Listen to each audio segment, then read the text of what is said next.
નમસ્કાર દર્શક મિત્રો, હું છું રૂપલ લુણેચિયા. સંપૂર્ણ ન્યૂઝમાં આપનું સ્વાગત છે.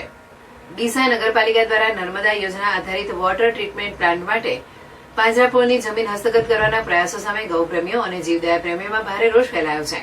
નગરપાલિકાની આ ગાય વિરોધી નીતિના વિરોધમાં સમગ્ર શહેરમાં ઠેર ઠેર પોસ્ટરો લગાવવામાં આવ્યા છે અને આગામી 14મી ઓગસ્ટના રોજ વિશાળ રેલીનું આયોજન કરવામાં આવ્યું છે. અગાઉ પણ ડીસા નગરપાલિકા દ્વારા હરિઓમ સ્કૂલ પાછળ આવેલા હઠીલા હનુમાનજી મંદિરની જગ્યામાં આવેલી ગૌશાળા તોડી પાડવામાં આવી હતી અને ગાયોને રસ્તા પર હજરતી કરી દેવામાં આવી હતી. તે જગ્યાએ બગીચો બનાવવાની યોજના હતી. હવે ફરીથી વોટર ટ્રીટમેન્ટ પ્લાન્ટના નામે ગાયોને જમીન હડપ કરવાનો પ્રયાસ થઈ રહ્યો છે, જેનો સમગ્ર શહેરમાં સખત વિરોધ થઈ રહ્યો છે. આ વિરોધ માટે જીવદયા પ્રેમીઓ અને જાગૃત નાગરિકો દ્વારા શાંત તિરંગા ગ્રુપ નામનું એક સંગઠન બનાવવામાં આવ્યું છે.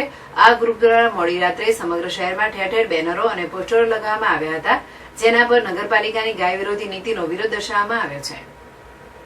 આ મામલે ડીસા નગરપાલિકાના કોર્પોરેટર અને વિપક્ષના નેતા વિજય દવેએ જણાવ્યું હતું કે વર્તમાન સત્તા પર બેઠેલા લોકો ભ્રષ્ટાચારમાં ગળાડૂબ બની ગાય માતાની પાછળ પડી ગયા છે અને તેમનો નિકાલ કરવા માંગે છે તેવું સ્પષ્ટ જણાઈ રહ્યું છે. આ બાબતે શાંત તિરંગા ગ્રુપ દ્વારા કાર્યક્રમ યોજીને એસપી અને નાયબ પોલીસ અધિક્ષકને આવેદનપત્ર આપીને આ ષડયંત્રનો વિરોધ કરવામાં આવશે.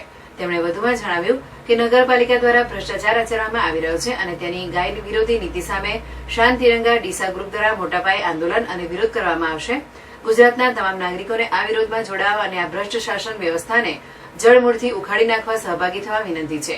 આ સમગ્ર મામલે ગૌપ્રેમી અને સ્થાનિક નાગરિકોમાં ભારે આક્રોશ જોવા મળી રહ્યો છે અને નગરપાલિકાના આ નિર્ણય સામે ઉગ્ર આંદોલનની ચીમકી ઉચ્ચારવામાં આવી છે.